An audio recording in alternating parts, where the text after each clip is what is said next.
Queridos irmãos, irmãs e amigos que nos acompanham para Queridos hermanos y hermanas y amigos que nos acompañan, sean todos bienvenidos para un tutorial más de la serie La Iglesia, Columna y Baluarte de la Verdad. Ahora con este título, La Era de los Siete Espíritus. Y nosotros vamos a comenzar con la semana número 1.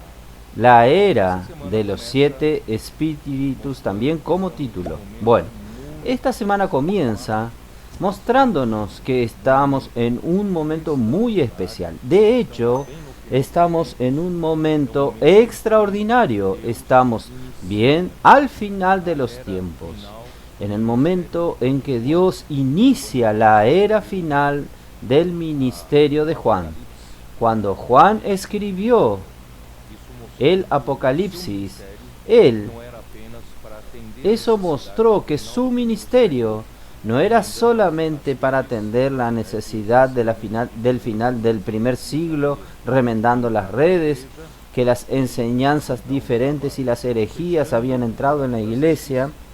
Él entonces estaba cerrando el agujero de las redes, pero su ministerio tiene una importancia muy especial al final de estos tiempos, y nosotros creemos que llegamos al final de los tiempos, con tantos acontecimientos y principalmente en la iglesia. Eso es lo que vamos a abordar hoy. Quiero decirles una vez más, yo creo que va a ser de gran ayuda que yo acompañe la sinopsis o el bosquejo que yo hice del mensaje. Tal vez está sintetizado lo que está escrito en el alimento diario, y también tal vez en un punto o en el otro podamos complementar. Está bien, comencemos. Estamos en un momento muy especial, un momento de la aurora. ¿Qué es la aurora? La aurora es la transición de la noche para el día, cuando los primeros rayos de luz anuncian el comienzo de un nuevo día. Esto es la aurora, pero la definición científica es la siguiente. La aurora es un momento único definido por el ángulo de elevación solar, que es la posición del Sol en relación al horizonte. Aquí está el horizonte en el plano que el hombre está, y el Sol comienza a aparecer. Al aparecer es medido ese ángulo donde está el eje del Sol. Cuando el centro geométrico del disco del Sol está a 18 grados bajo el horizonte, nosotros llamamos de la aurora astronómica. ¿Por qué? Porque solamente los astrónomos consiguen ver la disminución del brillo de las estrellas y de las galaxias cuando el Sol pasa de este punto. Cuando pasa de este punto, los astrónomos que observan en los observatorios consiguen detectar que llegó a 18 grados el centro geográfico del Sol con relación al horizonte. Y la aurora náutica es definida cuando el centro geométrico del disco solar está a 12 grados bajo el horizonte. Entonces, en este momento, la luz reflejada por la atmósfera es generalmente suficiente para distinguir el cielo de la tierra o del agua en una condición climática favorable. Esto quiere decir, cuando el navegante de una nave, de una embarcación, consigue distinguir la línea del horizonte, haciendo la diferencia del cielo con el agua o con la tierra. Y la aurora civil es cuando está a 6 grados bajo el horizonte. Ahí el cielo está con un color naranjado brillante o amarillo, o solamente las estrellas y los planetas más brillantes como Venus y Júpiter son vistos a los ojos humanos. Estas tres diferencias de definición de la aurora astronómica, la aurora náutica y la aurora civil. Entonces, nosotros tenemos aquí en el día martes, tenemos esta figura que de la aurora en relación al horizonte, el ángulo donde está localizado el sol y cada una de estas definiciones. ¿Esto qué nos muestra? La aurora astronómica, las personas en general no lo perciben, pero los especialistas, los que tienen instrumentos, consiguen detectarlo, el comienzo de la aurora astronómica. Yo quiero decir lo siguiente, con relación a la aurora espiritual, la venida del Señor, tal vez también es así. La mayoría de las personas no perciben, pero ya el Señor comienza a revelar a sus profetas que este momento llegó. Entonces lo que queremos decirles a ustedes es que este momento ya llegó, la aurora astronómica espiritual.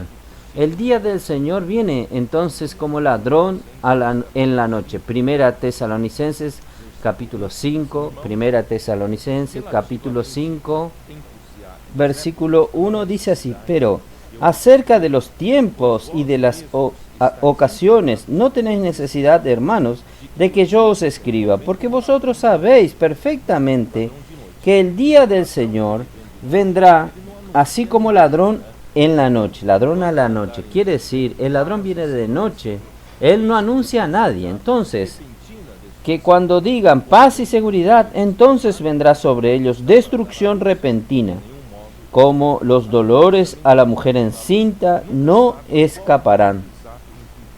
Las mujeres también, cuando están por dar a luz, nunca saben cuál es el momento exacto cuando llegan los dolores de parto. Así es la venida del Señor.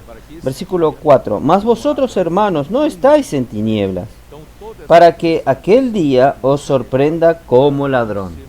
Entonces, todos estos mensajes son para alertarnos, para no ser tomados de sorpresa en la venida del Señor. Pues, por tanto, no durmamos como los demás, sino velemos y seamos sobrios, porque pues los que duermen de noche duermen y los que se embriagan de noche se embriaga. Pero nosotros que somos del día, seamos sobrios, habiéndonos vestido de la coraza de la fe y de amor, y con la espada del Espíritu como yelmo. Porque no nos ha puesto Dios para ira, sino para alcanzar salvación por medio de nuestro Señor Jesucristo, quien murió por nosotros para que, ya sea que velemos o que durmamos, vivamos juntamente con Él. Por lo tanto, animaos unos a otros y edificaos unos a otros, así como lo hacéis. Entonces, aquí dice, no estamos en tinieblas para que este día nos tome de sorpresa como un ladrón. No vivimos, no somos hijos de las tinieblas, hijos de la noche, nosotros somos del día. Porque todos nosotros somos hijos de la luz, hijos del día, nosotros no somos de la noche ni de las tinieblas. Así pues, no durmamos como los demás, por el contrario, vigilemos y seamos sobrios. Quien duerme o se embriaga, lo hace de noche. Nosotros, sin embargo, somos del día, seamos sobrios, revestiéndonos de la coraza de la fe y del amor, y tomando el yelmo, la esperanza de la salvación, porque Dios no nos destinó para la ira, sino para alcanzar la salvación mediante nuestro Señor Jesucristo, que murió por nosotros, para que si vigilemos o durmamos, vivamos juntamente con Él. Quiere decir, si estamos vivos, debemos estar en un estado de vigilancia y no de un estado pasivo. Nosotros estamos siempre vigilantes con la venida del Señor. Y si nosotros dormimos, dormir es morir antes de la venida del Señor, nosotros con nuestro estado debe estar en vivir en unión con Él. Dios no nos destinó para la ira, sino para alcanzar la salvación como vencedores. Si vivimos sobrios como hijos del día, no hay como que el día nos tome de sorpresa. Nuestro estado de vigilancia nos hará alcanzar la salvación. Por tanto, en el día 6 de diciembre de 2020 nosotros dimos una palabra, un mensaje, Dios nos dio una luz muy grande. Tal vez usted se juzgue, aunque no está maduro, lo suficiente para alcanzar el estado de madurez necesario para ser un vencedor. Pero aquí dice, si usted cambia de estado, aunque no haya alcanzado el estado de madurez, si usted cambia hoy su estado, un estado pasivo para un estado de vigilancia, usted va a alcanzar la salvación. Es solo no dormir, sino embriagarse como los demás. Esta palabra es para los trabajadores de la 11ª hora. Esto está en Mateo capítulo 20 del 1 al 16. Y también para el pequeño rebaño, la manada pequeña, Lucas 12, 22 al 48. Y también para la iglesia en Filadelfia, Apocalipsis capítulo 3 del 7 al 13. Por tanto, nosotros somos trabajadores de la 11ª hora, de la última hora. Nosotros somos el pequeño rebaño, somos pequeños en número, pero agradó al Padre darnos su reino. Por eso que está usándonos para hacer que sucedan la predicación del Evangelio del Reino hasta la parte más remota de la tierra. Y también nosotros somos la iglesia en Filadelfia que finalmente se consolidó dando condiciones básicas para que Dios pueda actuar con sus 7 espíritus en la completud del espíritu, en la fuerza total del espíritu, para cerrar esta era. Gracias al Señor vivimos en este momento, porque todos ellos están relacionados directamente con la venida del Señor. Usted quiere ser un vencedor ama la venida del Señor. El Señor de la viña dice a su administrador, que es el Espíritu, para que cuando presten cuenta de los trabajadores, muchos son los llamados, pero pocos los escogidos. Esto está en Mateos 20. El Señor se agradó en dar a su reino a la manada pequeña, porque son los que esperan por la venida de su Señor, cambiando de estado. Son la iglesia en Filadelfia tiene poca fuerza, pero posee aquel que tiene la llave de David, la llave del reino, que puso delante de ella una puerta abierta que nadie puede cerrar. Ahora vamos a hablar un poco del milagro de la aurora. Salmo 110, versículo del 1 al 3. El versículo 3 dice así: en el King James actualizada, tu pueblo, que es la iglesia, se presentará generosamente, voluntario en el día de la convocación de tu guerra o de tu fuerza militar, en los montes santos más numerosos que las gotas del rocío, en el seno de la aurora, que es Misca, tú tendrás tus ejércitos de jóvenes santos. Y ese momento en que nosotros estamos es el momento de la convocación. Dios está convocando y su iglesia, que es su pueblo, reaccionó y está atendiendo a esta convocación generosamente. ¿Quién es esta? Ahora, Cantares, capítulo 6, versículo 10, en King James actualizada.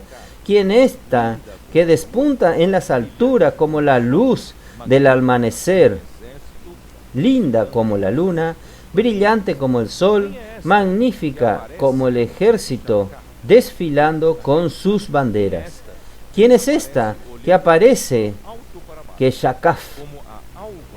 ¿Quién es esta que aparece mirando de arriba hacia abajo, como el alba del día, hermosa como la luna, pura como el sol, formidable como un ejército con banderas?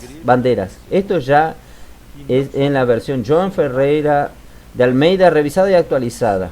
La iglesia de vencedores, que no solamente venció en la tierra, sino aparece en el monte Sión celestial después de las bodas del Cordero, se unen a Cristo, la luna con el sol, para luchar al lado del esposo como un ejército con banderas. Nosotros podemos ser estos vencedores.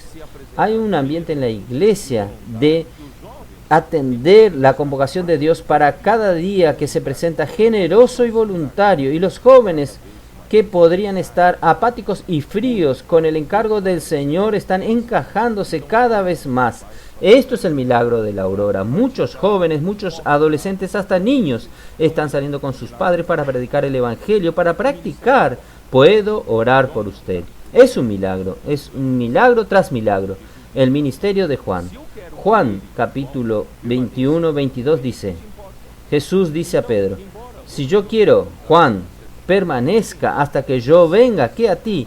Entonces, aunque el Señor haya usado el ministerio de Juan para remendar las redes, ayudando a la iglesia a seguir por la línea del Espíritu y de la vida, volviendo al primer amor, el uso efectivo del ministerio de Juan está relacionado aún con la venida del Señor, que es para este momento.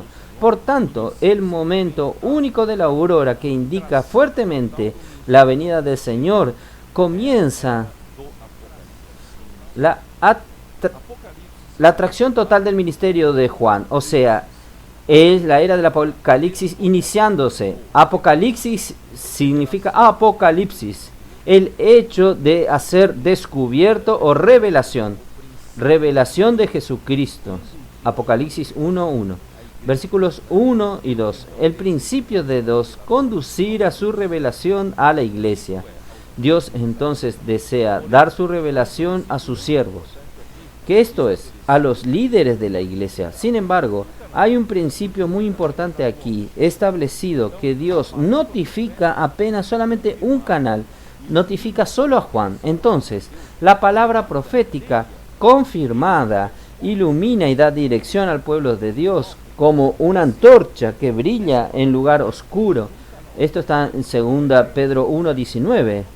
Esta palabra profética viene de un solo canal, entonces Dios elige a su profeta para traer su palabra profética, y Juan entonces tiene la responsabilidad de pasar a los líderes de las iglesias, y los líderes de la iglesia tienen la responsabilidad de pasar este mensaje fielmente para la iglesia. Ninguna profecía proviene de particular interpretación, o sea, nadie puede interpretar a su manera, porque ninguna profecía fue dada por voluntad humana. Sin embargo, hombres hablaron a partir de Dios, movido por el Espíritu Santo. Versículo 20, 21 de 2 Pedro capítulo 1. El Evangelio de Pablo y la predicación de Jesucristo son conforme a la revelación del misterio escondido en silencio en los tiempos eternos, y que ahora se hizo manifiesta y fue dado a conocer por medio de las escrituras proféticas, que es la palabra profética, según el mandamiento del Dios eterno, para la obediencia por fe entre todas las naciones. Romanos 16, versículos 25 y 26. Quiere decir, la palabra profética es el mandamiento del Dios eterno. Esto quiere decir, cuando Dios habla, es una orden, no es una opción. Usted va a practicar o no va a practicar. Usted va a oír o no va a oír. Usted va a obedecer o no va a obedecer. No, es una orden. ¿Para qué? Para la obediencia por la fe entre todas las naciones. Pero Dios, cuando usa un nombre como su canal, por ser un hombre, muchas veces otros hombres dudan que sea la palabra de Dios. Así como Miriam y Aarón fueron a indagar a Moisés. Solo por Moisés ha hablado el Señor, no ha hablado también por nosotros. Quiere decir que todos tienen derecho de ser el canal de hablar por Dios, pero Dios da a conocer al profeta, a cualquier otro profeta en visión o habla en sueños, pero con Moisés él hablaba cara a cara, claramente. Esto está en Números 12, versículo 2 y versículos 7 al 8. El Señor entonces en Deuteronomio 8, versículos 18 y 19, allí nos muestra que el Señor levantará un profeta que será Jesús, en cuya boca pondrá sus palabras, y él hablará todo lo que el Señor le ordene. Quien oiga la palabra de Dios que este profeta hablase en su nombre, él le pedirá cuenta. Es una orden, no es una opción. Oír y obedecer. La palabra profética necesita de confirmación. Usted no puede decir, Esta es la palabra profética, es Dios que lo dice. Si no hay confirmación, no es la palabra profética. Cuando un profeta habla en nombre del Señor, su palabra necesita cumplirse. Si no sucede como profetizó, habló con soberbia, se debe temer a él. Esto está en Deuteronomio 18, 21 y 22. En Juan 5, 36 dice así: las obras que el Padre confió a Jesús para que él las realizase, esas que él hacía, dan testimonio con relación a él de que el Padre lo envió. Las obras realizadas del Padre confirman que Jesús era su enviado. Quiere decir, cuando Jesús habla, cuando él hablaba, como él era un enviado de Dios, el Padre realizaba la obra. Entonces, así hoy de la misma manera, cuando el profeta que es de Dios habla una palabra, si esta palabra viene de Dios, el mismo Dios va a hacer cumplir esta palabra. Jesús era un varón aprobado por Dios delante de los judíos, con milagros, prodigios y señales, los cuales el propio Dios realizó por intermedio de él. Hechos 2, 22. Estos milagros, prodigios y señales delante de los judíos fueron realizados por Dios, el mismo Dios quien realiza por medio del profeta que era Jesús. Jesús dijo a los 11 después de su resurrección, para que vayan y prediquen el Evangelio, Mateos 16, 15. Y ellos fueron y predicaron en todas partes. El Señor cooperaba con ellos, miren qué milagro, confirmando la palabra por medio de señales que la seguían. Quiere decir, Dios entonces da su palabra por medio de un profeta, y el mismo Señor cooperaba con la iglesia cuando la iglesia obedece la palabra profética y sale para predicar el Evangelio, y el Señor confirma la palabra por medio de señales. Esto es lo que está sucediendo en nuestros días en el momento de la aurora. La naturaleza profética. Bienaventurado aquel que lee, bienaventurado aquel que oye las palabras de esta profecía y guardan las cosas en ellas escritas, porque el tiempo está próximo. Apocalipsis 1:3 nos muestra que el libro de Apocalipsis tiene un contenido profético. El ministerio de Juan se intensifica con la proximidad del final de los tiempos. Por eso nosotros debemos leer, oír y guardar. La revelación recibida por Juan es para la iglesia. Versículo 4. Las 7 iglesias en Asia representan a la iglesia a lo largo de su historia. Versículo 4. En Asia, las 7 iglesias de Asia, y Asia era una provincia del Imperio Romano. En ella estaban físicamente todas las 7 ciudades mencionadas, y las 7 iglesias realmente existieron en esa época. La iglesia es universalmente una sola iglesia, universalmente hablando, Mateo 16, 18, y ella es practicada en cada ciudad, como la iglesia en Jerusalén, Hechos 8.1, la iglesia en Antioquía, Hechos 13.1, la iglesia en Éfeso, Hechos 20.17. Entonces, la iglesia es solo una en todo el universo, pero cuando ella es practicada, cuando ella es vivida aquí en la tierra, en el tiempo, ella es practicada en cada ciudad, de parte de aquel que es, que era y que ha de venir, de parte de los 7 espíritus que están delante del trono, y de parte de Jesucristo, el fiel testigo, que es mártir, el primogénito de los muertos y el soberano de los reyes de la tierra. Entonces, la era de los 7 espíritus comienza ahora con el libro de Apocalipsis.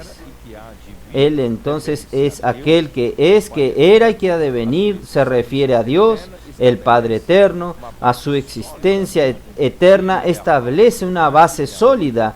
Todo Él es la verdad, es la única realidad de todo. Por eso que nosotros tenemos seguridad, porque Él es la base de todo.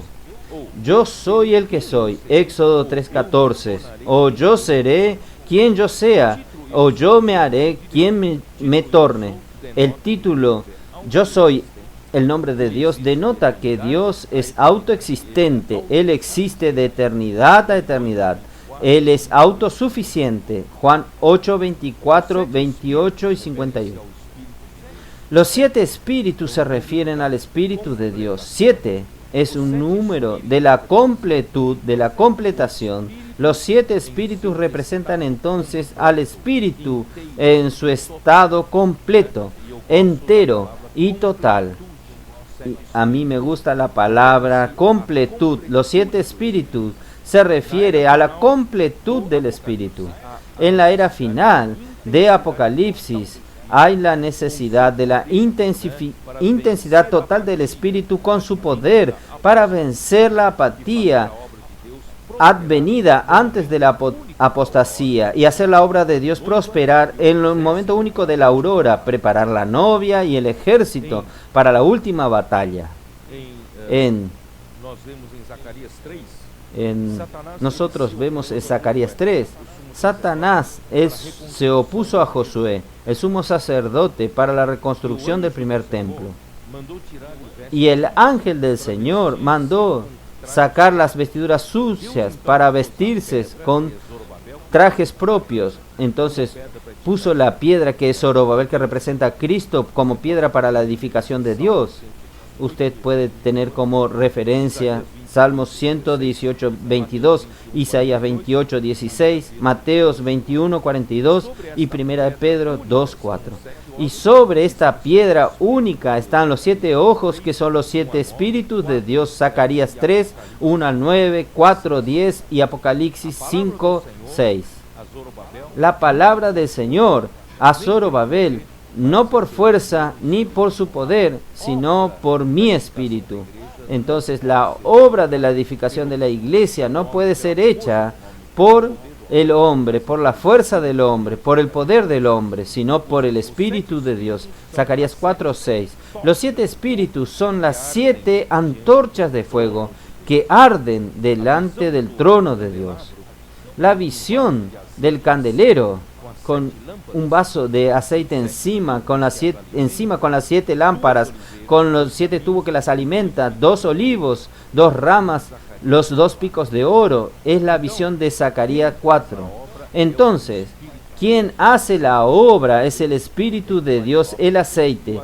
El aceite es el que hace la obra de Dios, y el aceite viene de los 2 olivos, de los 2 ramas que caen aceite dorado sobre 2 picos de oro. Estos 2 picos de oro representan el canal que Dios escogió para la palabra profética, y el recipiente que recepciona, que recibe la palabra profética como aceite dorado es esta vasija, y los tubos que conducen hasta las lámparas representan los siervos, los mensajeros, los ángeles de la iglesia, de las iglesias que fielmente reciben la palabra y transmiten fielmente para las iglesias. Y las iglesias son como estas 7 lámparas del candelero, mantienen brillando. Esta es un abastecimiento automático que es del tiempo de Apocalipsis. Entonces el Espíritu es quien lleva a cabo la obra de Dios. El Espíritu trabaja por medio de la palabra profética. Vean cómo es importante la palabra profética. Los 2 ramos de olivos que están juntos a los 2 picos de oro que verten de sí aceite dorado. Josué representa al sacerdocio, Zacarías 3.1, Hebreos 3.1, 4, 14, 15 y capítulo 7, versículo 26. Y Zorobabel, el gobernante, representa la realeza, y sobre su liderazgo el templo será reedificado. Sin embargo, no será por su fuerza ni por su poder, sino por el Espíritu del Señor. Versículo 6. Yo espero que haya ayudado a usted a comprender el contenido de la semana 1 de este alimento diario. Y Dios los bendiga a usted. Amén.